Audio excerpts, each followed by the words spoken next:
Gdy widzimy ten samochód, wydawałoby się nam, że zaraz tutaj wyskoczy z niego jakiś napinacz i będzie chciał dać nam w czapę. A tutaj żadnej spiny, przyjechali do mnie ludzie z klasą, sympatyczna parka z Głogowa.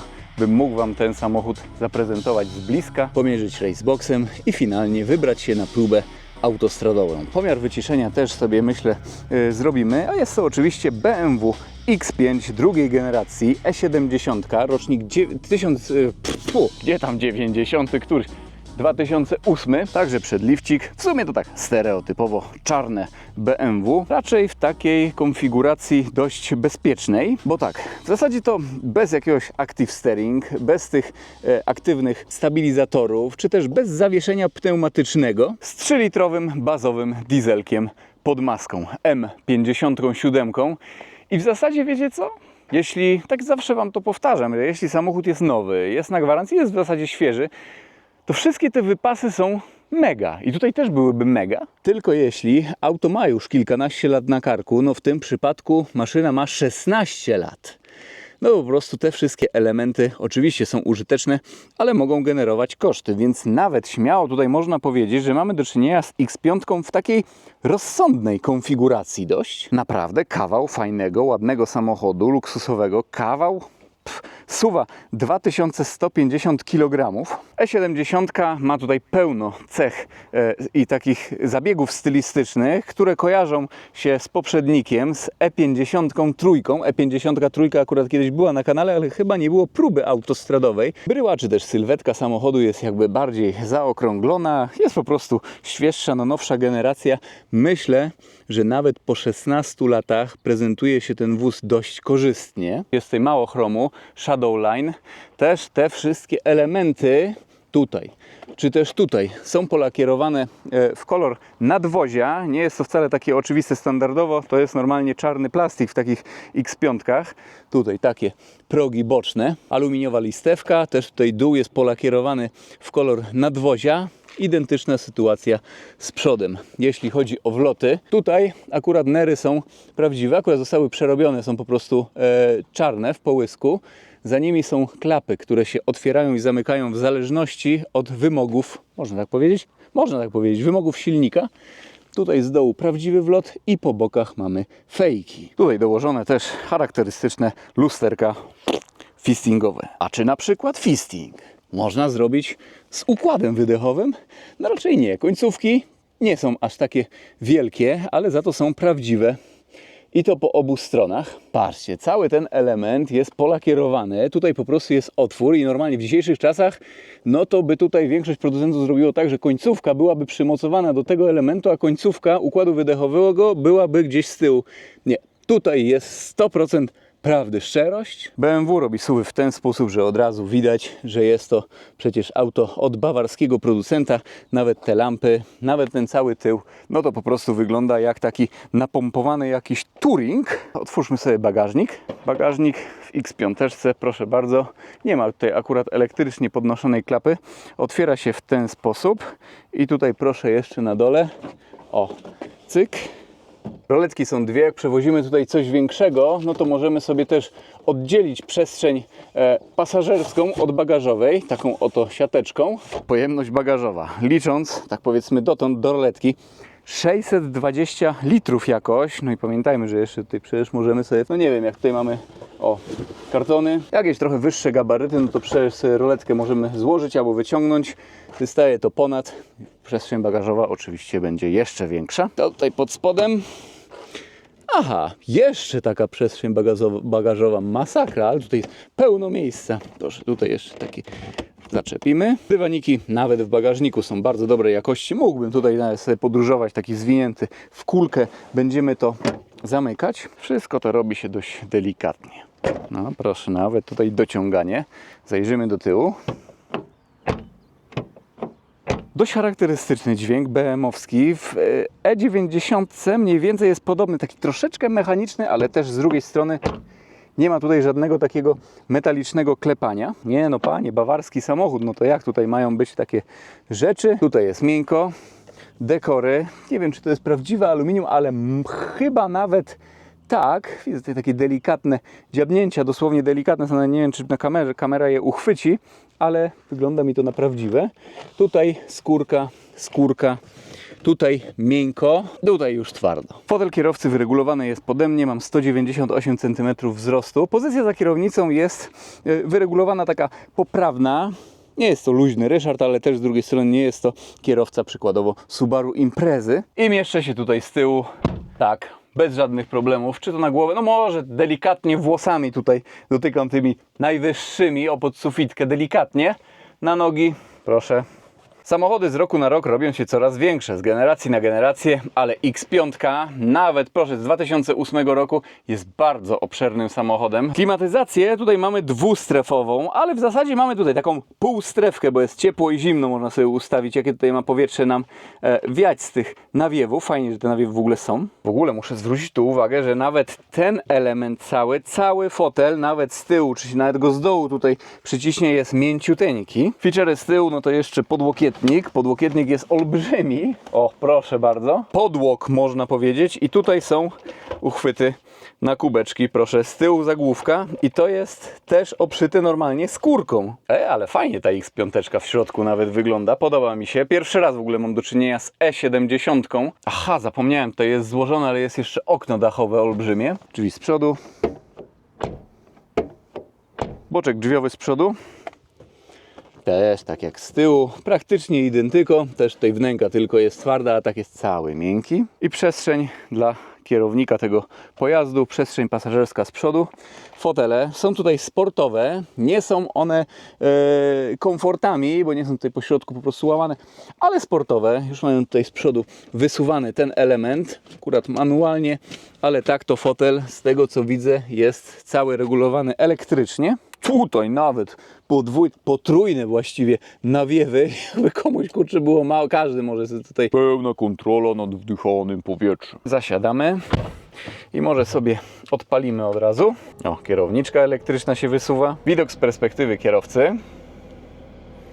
No, typowo suwowato, dobra widoczność, poczucie bezpieczeństwa takie. Nie no, na wszystkich tutaj będziemy patrzeć z góry, oglądać co się dzieje za nami w olbrzymich lusterkach, naprawdę są potężne. Oczywiście fotochromy, czarna tutaj jest podsufitka, też dodaje takiego fajnego smaku. Auto ma już system iDrive i to jeden z pierwszych, jak nie pierwszy. Proszę, tutaj jeszcze bez back jest, tylko po prostu przycisk menu. Taka roleczka, automatyczny ręczny, auto hold, joysticek. Gałęź, już to już normalnie. Kultura, wciskamy P. Wróci nam się. O, wróci. Proszę, iDrive pierwszej generacji.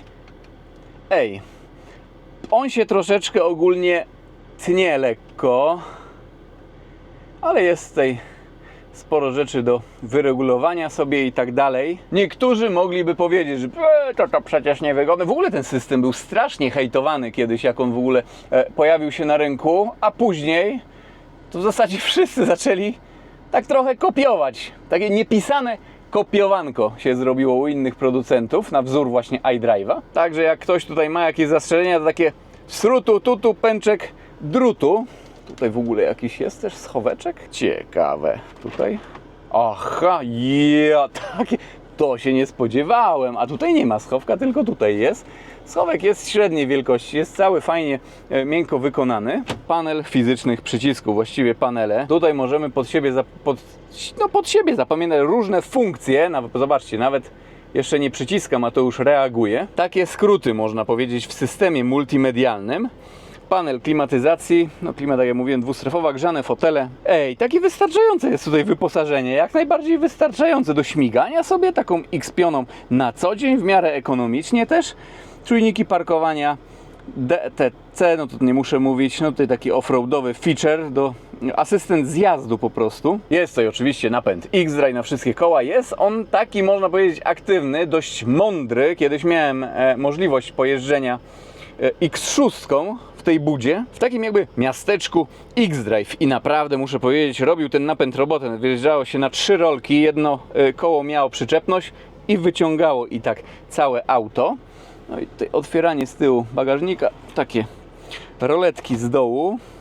kieptacka, uchwyty na kubki, kierownica normalna, delikatne bicepsiki, jest okrągła, skórzana, wieniec jest całkiem gruby, tak przyjemnie ją się po prostu trzyma. Nie, no jest tej przyjemność z jazdy, tylko to raczej nie taki pod tor samochód, tylko po prostu pod godne, komfortowe przemieszczanie się, tak to ujmę. I liczniki prościutkie, tak jak w E60 chyba nawet. Wiadomo, ta ramka jest pewnie trochę inna, chociaż nie wiem, możecie mnie poprawić w komentarzu albo uzupełnić. Brak temperatury płynu chłodniczego, ten element jedynie się przesuwa po prostu do odcinki mniej czy bardziej, to tak mniej więcej wiadomo, czy auto jest rozgrzane, czy nie. Można tutaj oczywiście odpalić takie ukryte menu i będzie temperatura płynu chłodniczego. Po środku komputerek pokładowy, takie dwa małe ekraniki monochromatyczne, bursztynowe podświetlenie. I dobra, gasimy i zajrzyjmy pod maskę.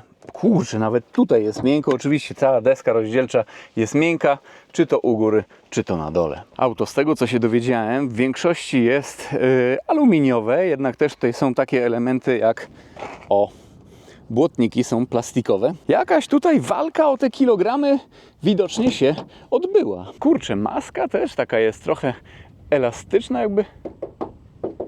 Czy to jakieś jest tworzywo sztuczne, czy blacha? I co? 3-litrowy turbodieselek M57. O ile wiem, ten silnik jest już na aluminiowym bloku. Na żeliwnym miały chyba 218 koni mechanicznych BMW M57. Tutaj koni mamy 235. Moment obrotowy 520 Nm. Lekki chip tuning był. Znaczy, czy ja wiem, czy taki lekki. No, rozmawiałem tutaj z właścicielem, ile koni mechanicznych i momentu obrotowego ma ten wóz po programie. No niestety nie wiadomo. Auto zostało po prostu kupione po modyfikacji już, ale w sumie, no nie wiem, ocenicie przyspieszenie od 0 do setki, prędkość maksymalną, czy tam 100-200, jak sobie zmierzymy. Wy napiszecie w komentarzu, ile jest tutaj mocy i momentu obrotowego. Skrzynia biegów ZF 6HP, bodajże, nie wiem, 26. Normalny 6-biegowy hydrokinetyk. Oczywiście to wszystko, tak jak wcześniej powiedziałem, skonfigurowane jest z napędem X-Drive. W ogóle te X5 chyba nie były z napędem S-Drive jeszcze. Nowsze już można znaleźć tylko z napędem na tył. O dziwo, nie wiem kto to kupuje, ale takie były. E70 chyba nawet były produkowane w Stanach Zjednoczonych, zupełnie tak jak Mercedes ML którejś generacji, chyba wszystkie GLE USA. No i też ciekawostka, że w Stanach Zjednoczonych były też X5 z silnikiem diesla i nawet po lifta można było jeszcze trafić właśnie z M57, a nie następcą bodajże N57. Trochę takie masło maślane, ale mam nadzieję wiecie o co mi chodzi. Jeśli chodzi o przyspieszenie do pierwszej setki, producent deklaruje 8,1 sekundy dla X5 dokładnie w takiej konfiguracji.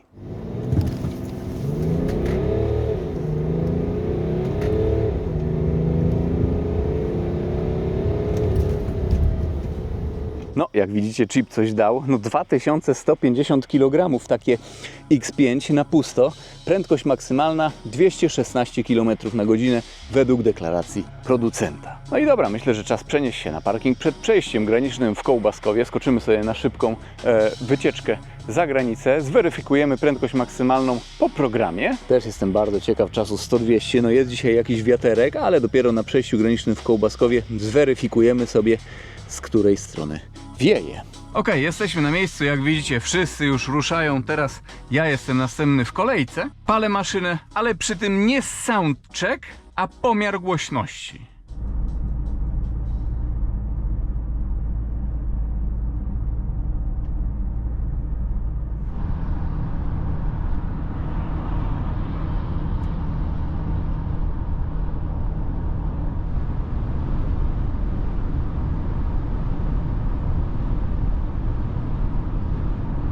Wiecie, w tym aucie 6-cylindrowa jednostka diesla. Taki normalny, naturalny dźwięk, jak na właśnie ten silnik BM-owski. No i dobra, będziemy ruszać. Jeszcze raceboxik. Myślę, że pomiar wyciszenia jest bardziej istotny, gdyż no ciekaw jestem, jak do Q7 się ma taka X-piona pod tym względem. No i dobra. Tryb S.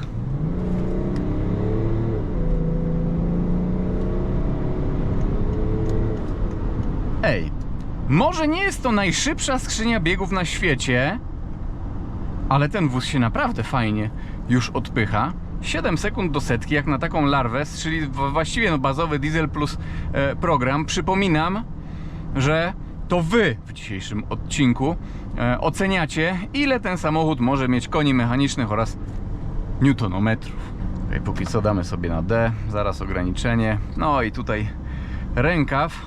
No ciekawe, czy nas X-pioną zatrzymają. Wiecie co, żeby nie wzbudzać podejrzeń, to może tak sobie może siądę. Tak powinno się jeździć taką X-pioną? Tak, i na takiego wiecznego myśliciela, i tutaj musi być, to jest poprawna pozycja za kierownicą. O, proszę bardzo, żeby tak sobie o daszek jeszcze dotykać. Lecimy. No wiaterek, troszkę taki delikatny dzisiaj jest, ale naprawdę nieznaczny. W stronę Berlina będzie trochę w mordkę, troszkę z boku. Damy radę. Nie no, bez jaj, bo tak jak będę siedział, to mnie zaraz na jakieś testy wezmą, czy nie brałem czegoś przypadkiem. Ja rano dzisiaj tylko brałem sobie kreatynkę. Oj, chyba będzie pytanko. Dokąd jedziemy? Coś mi się tak wydaje, ale zobaczymy.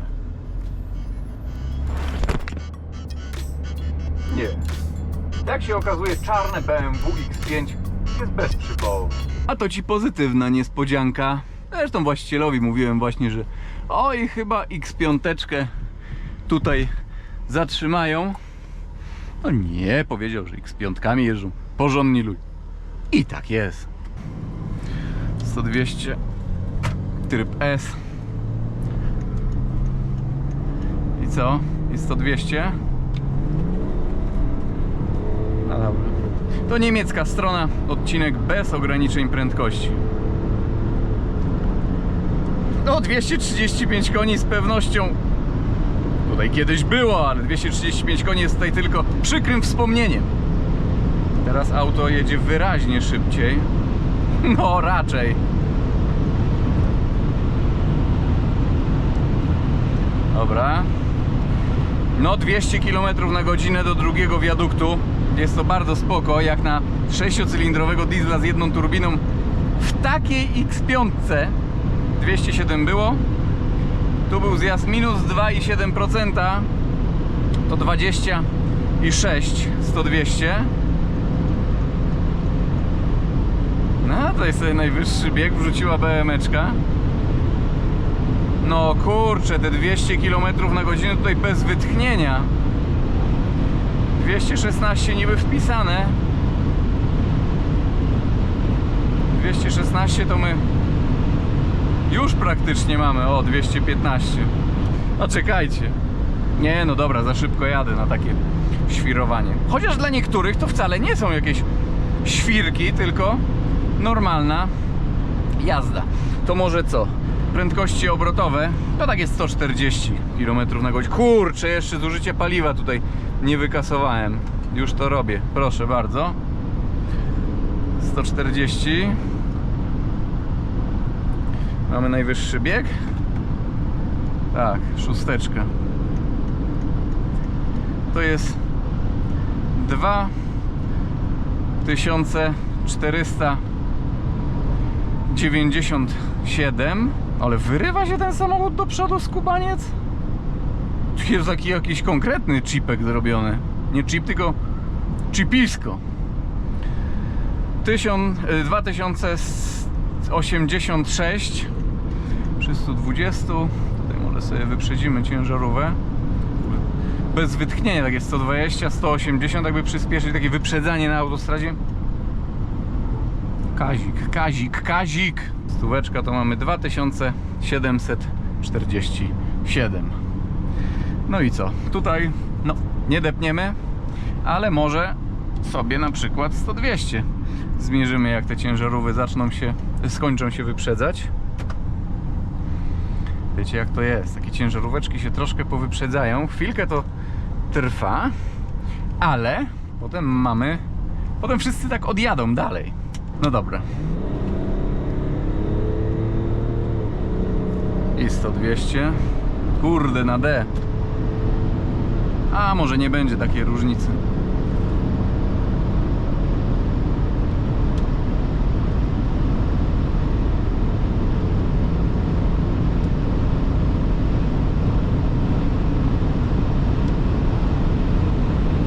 Dobra.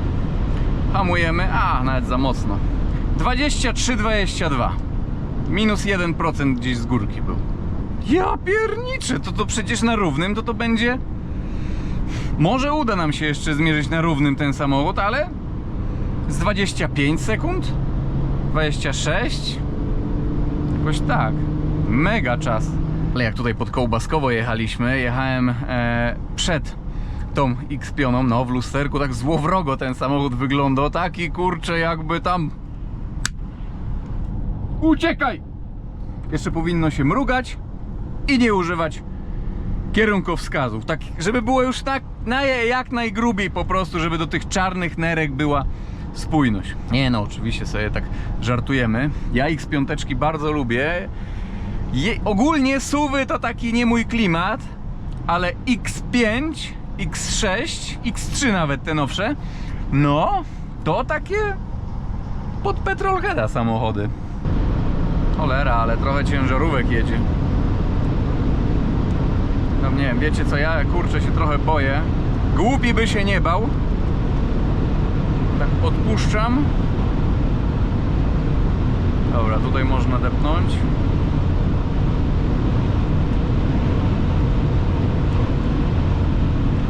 Dobra. 218 było, ale wyprzedzanie. No i kilka ciężarówek będzie tutaj wyprzedzanych. Nie, dobra. Depniemy sobie w drugą stronę. Drugi zjazd za przejściem granicznym w Kołbaskowie na Szmyln.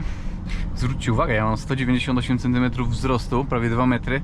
A ile ja tutaj w ogóle mam przestrzeni? Jak tutaj siedzę sobie, ja mógłbym sobie jeszcze fotel chyba podnieść nawet troszeczkę. O, proszę. I tu jeszcze z oknem panoramicznym, także ten sufit jest troszeczkę niżej. Zrobimy sobie soundcheck, zrobimy, bo trzeba. Średnie zużycie paliwa póki co 16,4 litra. Długodystansowe z ponad 10 000 kilometrów. Ma tutaj właściwie 12,5 litra. Właściwie chyba ma cięższą nogę troszeczkę. Tak mi się coś wydaje. Albo po mieście jeździ więcej. No nie, 46 na godzinę. Kilometrów na godzinę średnia prędkość. No i dobra. I co? Dzida, dzida.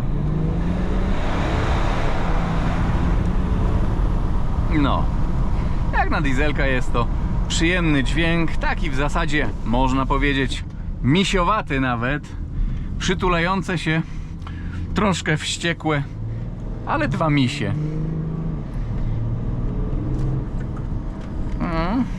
Dół tutaj wyraźny jest. No w trybie sportowym, no to tutaj kręci ta skrzynia silnik, pozwala kręcić ten silnik do wyższych prędkości. Nasz ZF-ik 6 HP.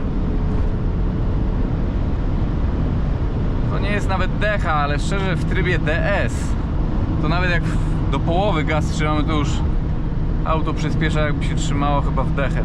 Takie mam odczucie. Ciekawe, czy jedziemy na najwyższym biegu? Tak, to już jest 6. bieg. Czyli tutaj prawdopodobnie do końca skrzyni pojedziemy. Ja tutaj odpuszczę trochę. Dobra, i tutaj już trzeba. I Range Rover nawet sobie tutaj też ciśnie. Ale nie tak jak my.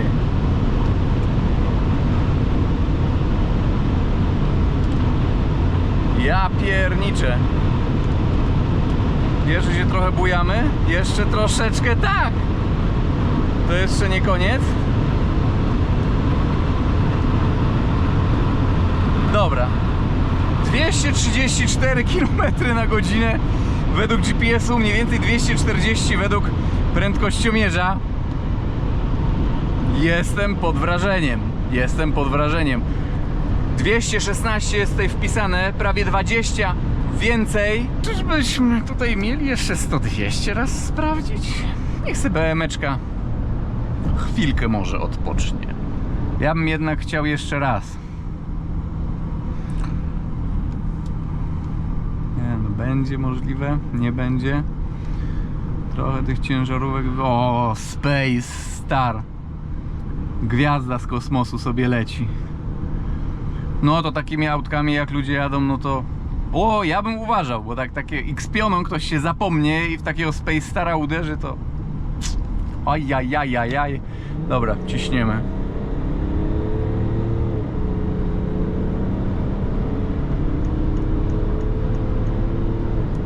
Pozdrawiamy tutaj Coli. Halo!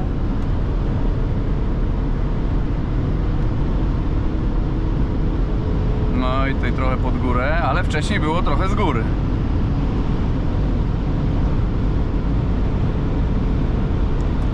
No i dobra, plus 0,2%, 24,2 plus 0,2%. No to już jest naprawdę sprawiedliwość. Ja pierniczę. A to trochę samochodów już takich normalniejszych, powiedzmy. Takie Passaty na przykład 2.0 TDI po 200 koni mechanicznych. No to by ta maszyna pocisnęła i to na autostradzie, mimo lat, mimo gabarytu, mimo masy. W ogóle przebieg 322 tysiące kilometrów. I okej, mam nadzieję, że ten samochód, jak i ta próba autostradowa Wam się niesamowicie podobały. Także pozdrawiam i do zobaczenia w jakimś kolejnym filmie, kolejnym odcinku. Na razie, trzymajcie się.